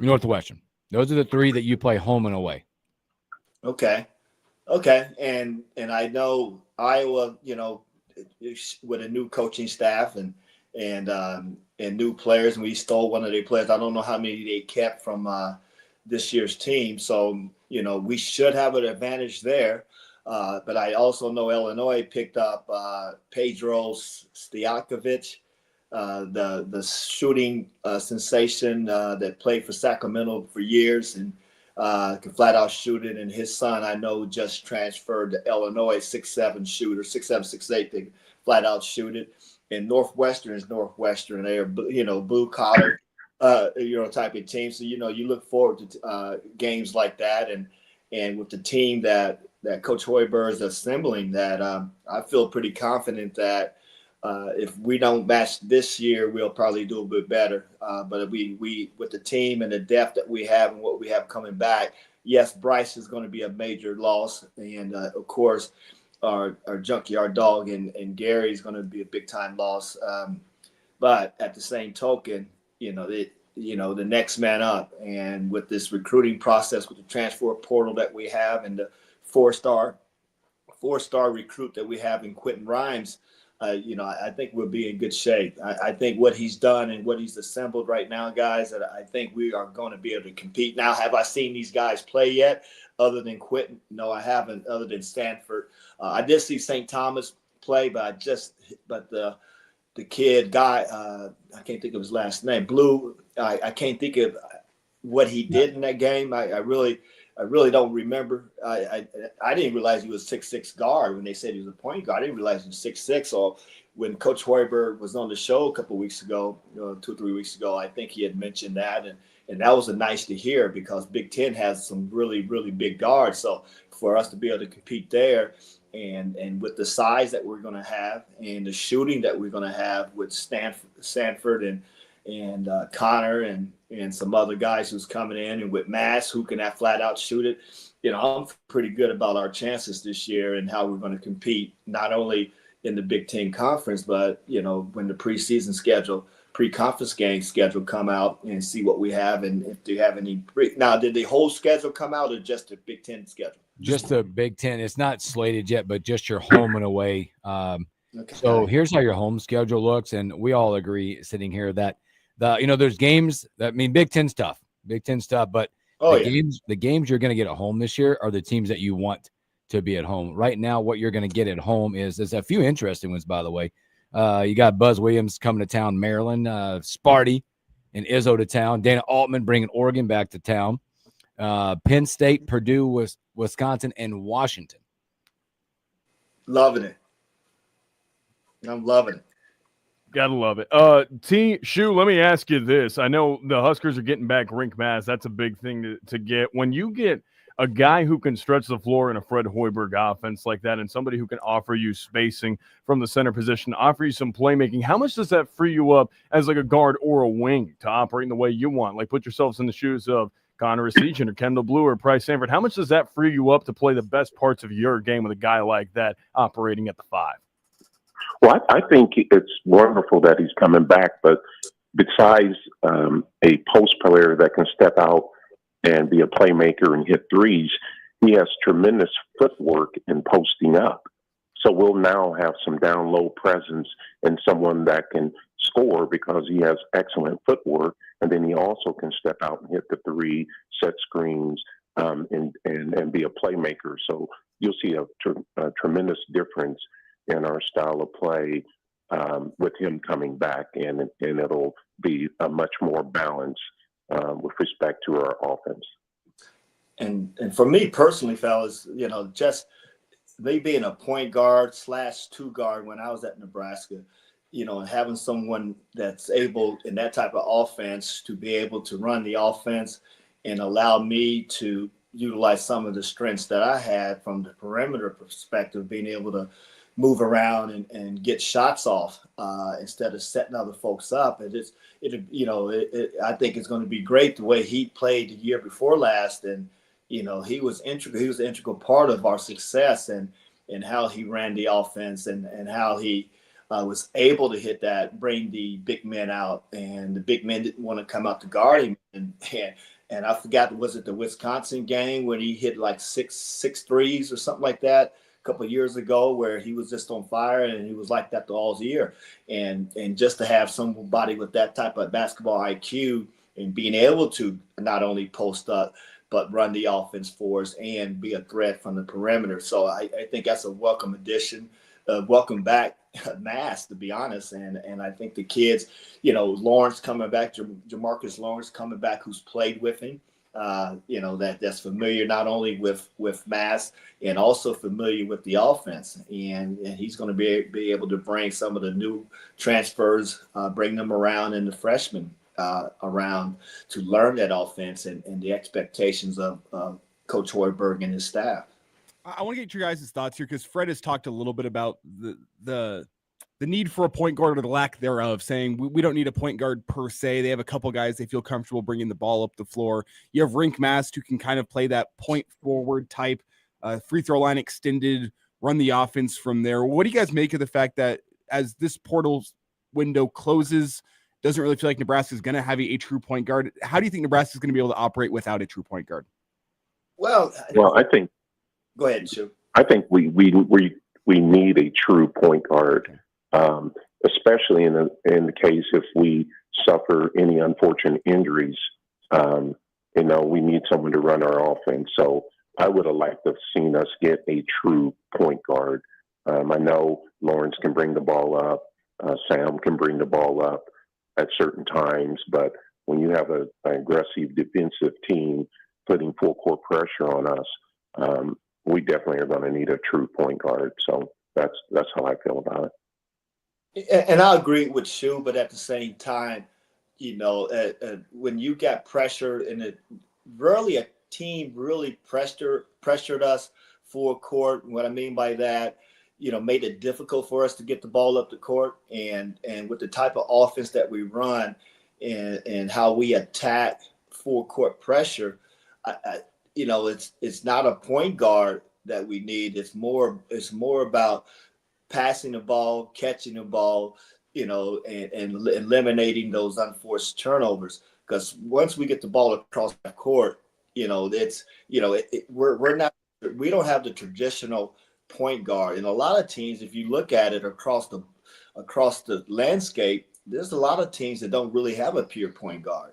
The offenses are geared around the style of ball that they're playing. We're playing that European type ball with a lot of ball movement, a lot of perimeter, a lot of shooting, because a lot of these teams are preparing their players who has the desire to play in the next level, whether it's the NBA or over in Europe. And our offenses and the way we play the game is just so much different, because when, Shu played in the Ice Ages, but when I played, that's when we were transitioning away from the traditional point guard, where the point guard dominated the ball. I remember the day with Phil Ford, who handled the ball for North Carolina 90% of the time, And we've just gotten away from that at all levels. You watch the NBA, they don't have your traditional pure point guard. You get guys who get the ball up the court. Everybody can handle the ball at all levels. And I would love to see the post game come back. I would love to see the pick and roll come back. Which they do have the pick and roll, but it's just done differently. And the pick and roll is more to draw the defense in to get that 3-point shot out, because our focus right now in today's game is that perimeter focus, and everybody's looking to shoot threes and get to the basket. And if they can dunk, they can dunk. But it's the way the game's played is even as a fan, and we have to look at these games a little bit differently. And I'm just finding a way to start not worrying about the way I used to play and how I used to watch the NBA and how the college was played then, because this is a whole new era of basketball, and I just have to adjust. So back to your question around having a point guard. No, the days there, and then the way Fred's offense is designed is that, do we really need a pure point guard, or do we just need somebody who can get the ball up the court, get us in the offense? If you remember, before Jamarcus Lawrence left, he was transitioning to a point guard very well. It took away some of his perimeter shooting, but he was able to handle the ball, and he was starting to take care of the ball a little bit better right before he left. And so I'm pleased with what we have and the type of players and the size that we have, and I think we'll be able to compete. Okay, we got Henry T. Buchanan and Shu hanging out with us. I want to ask both you guys this question as well, because we talk about teams being deep. We talk about rotations that, again, get heavy rotations. Now, you got NIL situations going on. You got to get minutes for the money men coming up. But give me your guys' opinion. Too deep a rotation, getting to 10? Because you can get too many in the rotation, or you can get too less in the rotation. Obviously, we watched in an NBA game the other night, 5 guys play the entire second half, and they got beat. Talk about the rotation and what may be too deep, maybe too shallow. Well, me and T talk about this all the time. Every year we're talking about, we have 12 or 13 players that can play and deserve minutes. But then when it comes down to it, especially when you get to Big Ten play, that rotation goes down to 8 players if you're lucky. And so, I think having a number of players is a good thing depth-wise. The reality, you're only going to have 8 to 9 players that will play. Yeah, and I definitely agree. And thanks for calling me T, Shu. But I totally agree with what Shu, and we do talk about this a lot. Depth is a great thing to have, and look at the Crown tournament when Raleigh goes down and gives Kels Jacobson an opportunity to come in, the next man up. So everybody's always prepared, especially for injuries. When Burke went down, you're going to have injuries each and every year. You're going to have folks who's not playing well, and you need the next man up to come in and do their job. And we were able to really witness that during the Crown tournament, where a lot of players that wasn't getting a lot of time throughout the year came in and gave us valuable minutes.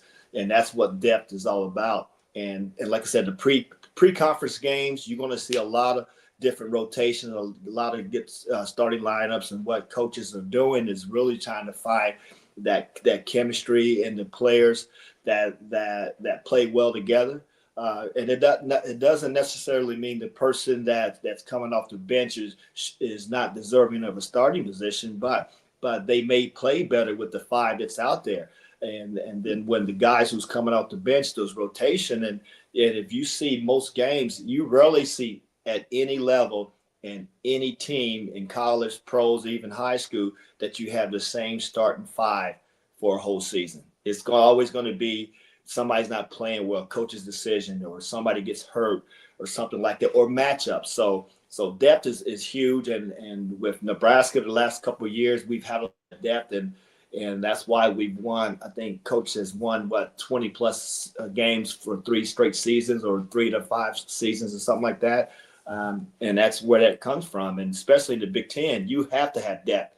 And that's why the Big Ten was so successful in the NCAA tournament outside the Elite Eight and Final Four and things of that sort. SEC was deserving, and the number one seeds obviously was deserving to make it to the Final Four.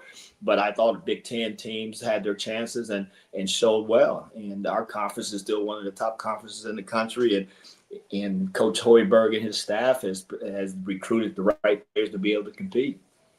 Is it fair for me to say this? And I'm going to throw this out there when I talk about depth. Is it fair to say that Nebraska has not had enough depth of playing talent to play in the Big Ten?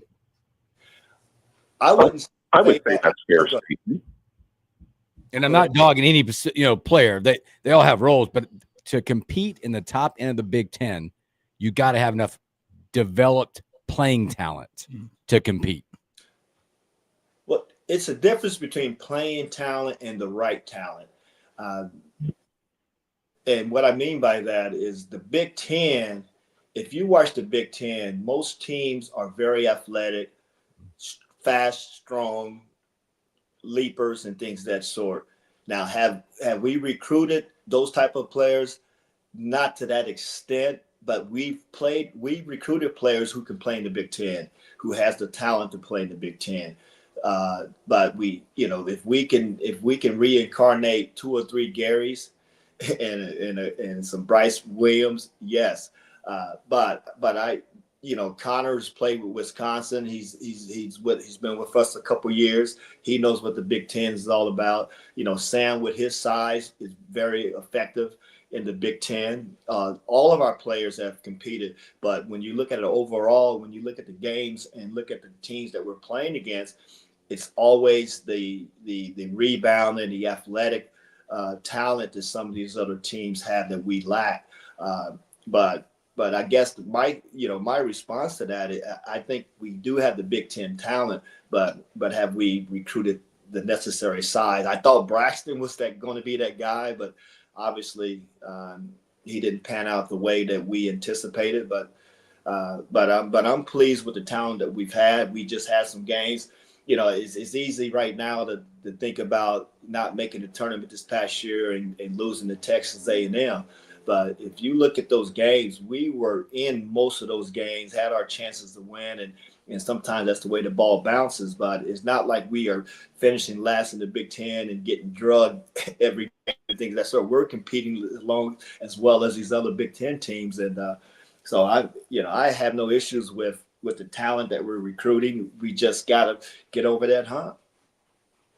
Yeah, for both you, Shu and T, I wanted to ask this. Now, it felt like at times Fred Hoiberg's offensive playbook was almost cut in half last season, where he couldn't run a lot of the actions that he wanted to run through the pinch post because they didn't really have a playmaker at that spot, and they also didn't have the necessary shooting to, overcome a lot of that and get into some of the offensive actions he wanted to. Now that he's kind of tailor-made this roster with an expanded budget and he's gotten in and really taken a look at what talent he thinks fits his system, do you guys anticipate not only offensively but defensively maybe a step forward from this team coming into the 2025-2026 season? So, let you go ahead, Thomas. You've been dominating. Have you even been breathing when you've been answering? Here we go. I knew it did. I knew it wasn't going to take long. You got an oxygen mask next to you because the show was only about 30 minutes. But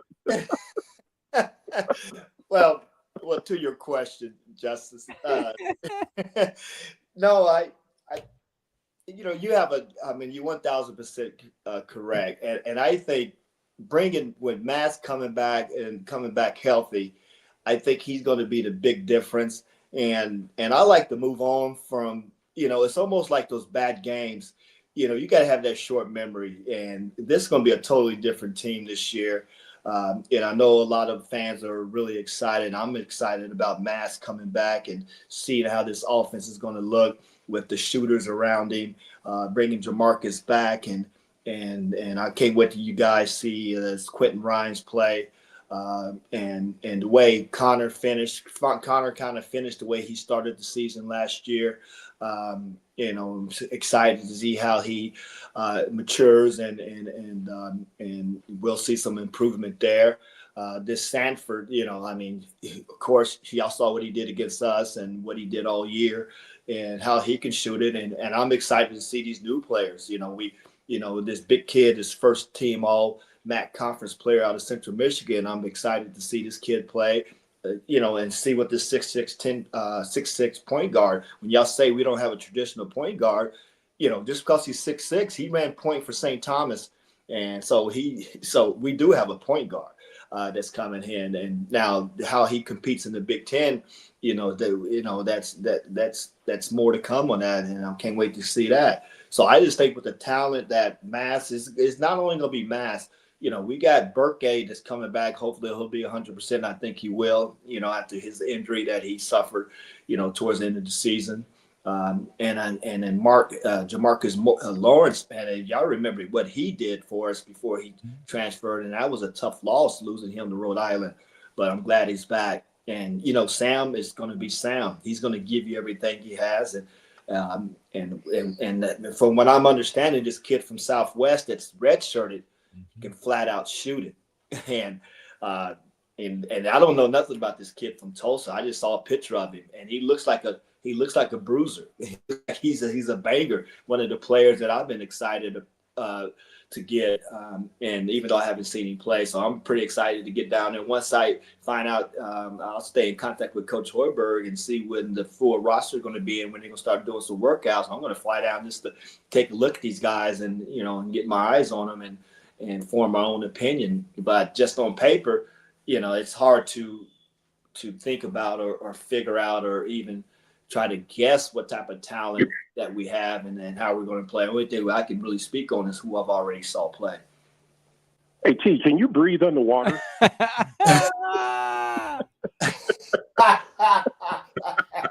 Man, y'all give me a complex, man. So I wanted to ask you some questions anyway. Can I ask questions to Jerry right now? Please do. Well, no, this is on a serious note. Now, Wow. Jerry, I come back to Lincoln, a minimum 10 plus times a year, and throughout the year, mainly during school, during seasons and things of that sort. And, I left Lincoln back in 2006, and I've been coming back every year, several times a year, and it just doesn't seem the same. And I know you've talked about, some of the things that you want to do around traffic and things of that sort, and just to give you my perspective, and it's still my second home, just not only getting around with the construction and the bad roads, but also the activities during the summer outside of football Saturdays, and I know we depend on the University of Nebraska for a lot of entertainment and things of that sort, going to games and maybe a concert here and there, or your favorite WWE from time to time. But it just seems to me that, and I'm not comparing it to Arizona or anywhere else I've been, but it seems like Lincoln is not the same. Is there some of the things once you get elected back to the council, city council, is there some things that you can do that you plan on doing to make Lincoln more attractive, not only for folks who's coming back to visit or even people who's coming through to visit family and things of that sort, but people that live there, that give these folks, especially during the summer when football season is not going on, or any volleyball, basketball, or track, or any other sport, you name it, women's softball and bowling and basketball and things of that sort. We do depend on that. What from that perspective that you think that you can bring to the city to make this more attractive for the people that live there and the people that's from there and the people that visit? Well, that was a long question, T, but I'll do my best to try to answer it. But no, if I'm blessed to return to the Lincoln City Council, I think the main focus is creating economic vitality in every sector of our community. There's some wonderful stories to be told in Lincoln. Havelock, it has wonderful restaurants, well-established businesses. It just needs a little bit of help with building facades, street lights, because it's a wonderful story to be told. University Place, we need economic vitality there. We need to create music districts other than downtown Lincoln. We need to allow more businessmen and women at the seat of the table to lead Lincoln forward. and you'll see true economic vitality. You'll see increase in tourism, and you'll see stronger neighborhoods if we let the business community lead our economic blueprint. And Lincoln is on the verge of some wonderful things, but we have to let the business community lead this vision, and so that we have economic vitality in our neighborhoods. And you'll see Lincoln take off. You'll see the roads improve and the infrastructure get in place. But we have to have someone who's going to advocate and be a voice of the people and their taxes. Someone has to be on that council to speak up when we're not using our taxes for purposes intended. And someone has to be a voice to move us progressively forward with fiscal responsibility. And I hope to be that voice for our taxpayers. And I'm very excited for the opportunity to return. And we've been working very hard. Our campaign has been run with honor and integrity, and we've done it the right way. And so if I'm blessed to return, the voters will see immediate leadership, and my vision of leadership will transcend beyond party politics. And so that's the wonderful thing they're going to get out of me. Yeah, it's Henry T. Buchanan and Jerry Shoecraft with us here at the Morning Hookup, talking sports and talking news, talking some politics. right. Look at us, sports talk mix on so KFOR. well-rounded. Shu, I do want to ask you here. You mentioned the fact that you already served 8 years in the city council, but what's the why? Why do you want to return to city council? What was that inspiration for you? Because there's no one up there that is going to be a voice for the taxpayers' dollars to make sure that we use our taxpayer dollars for purposes intended. You know, our community is heavily taxed. I know people say they lower the mill levy, but we increase everybody's fees to offset it. So there's just got to be a voice up there who's going to be a steward for people's taxpayers' dollars and make sure that we move the city forward. We got to go beyond the borders of downtown and 9th and 10th Street, because there's wonderful opportunities out there. And there's people that are frustrated and they need that sound voice. And that's why I'm back. Nice. Well said. But the biggest thing is go out and vote next week for sure. I got to ask you guys this question. One last one. What is it with Indiana folk? They can't act like they've been there. They go out, they beat the Bucks. We got a dad running on the floor, staring at Giannis. What is up with this? Would you know, I'm a Pacer fan. I know. That's what I'm saying. Indiana folk, they out there running out like he's 4'5" staring up at Giannis. I think he went to Tees High School too.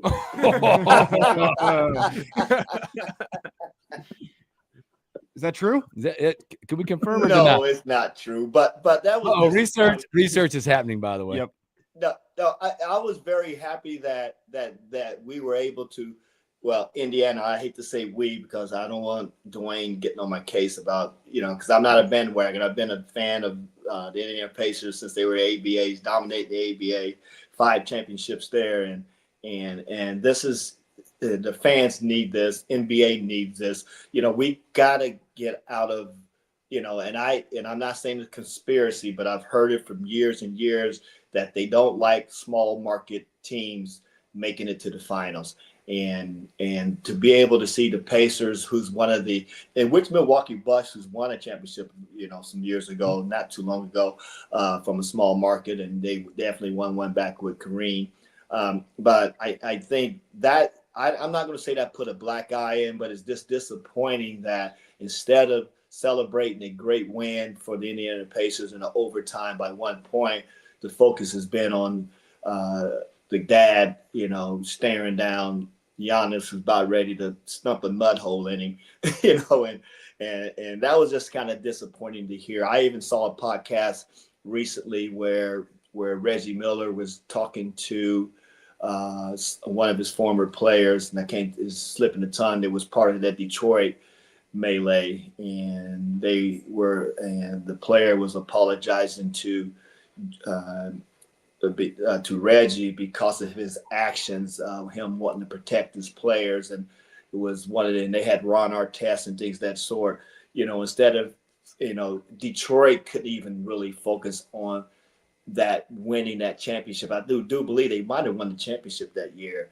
It was a chance, Larry Reggie's last chance to win it. But our focus is on more about that melee than how great a game that was. And the same thing last night, and instead of preparing for Cleveland, which is be their next stop, we were talking about a dad who's overzealous and what that was. I don't know what it was. It was still disappointing. Sometimes as a parent, especially at that level, your son is got a max contract. He's a multimillionaire. He got generational wealth for him and you and your family, and you're out there acting a buffoon.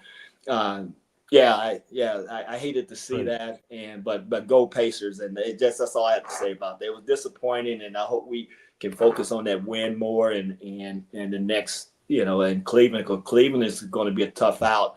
I don't know who's coming out the East. I would love to see the Pacers do it, but you still got the Celtics, the defending champions, who, if I was going to bet money, I think they want to repeat. But then you got OKC, who's balling on the other end, and Denver seems like they're coming around. A big win against the Clippers. I was pulling for Ty Lue, and it's a lot of good basketball. Now, my question is, why isn't the NBA played like this all year? The physicality that they're allowing. It's fun to watch. Now I'm back. I can't watch regular season anymore because it's soft, the flopping, the crying.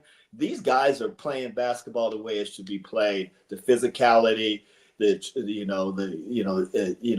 these chess moves that they're playing, and these superstars stepping up. I mean, I know people talk about Kawhi not playing. He missed his first 34 games, but man, have you been watching this guy step up? And and Jimmy Butler's back. So I'm enjoying watching the NBA now because that's the way it should be played all year instead of waiting to the playoffs. All right, fellas, we're up against it, man. We appreciate you, both you guys.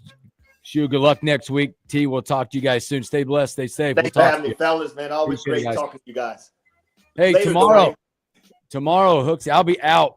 We have a special guest sitting in my chair tomorrow. It's an old friend. Ooh. He's going to come sit with you. You won't want to miss tomorrow. The return of Will Wilson.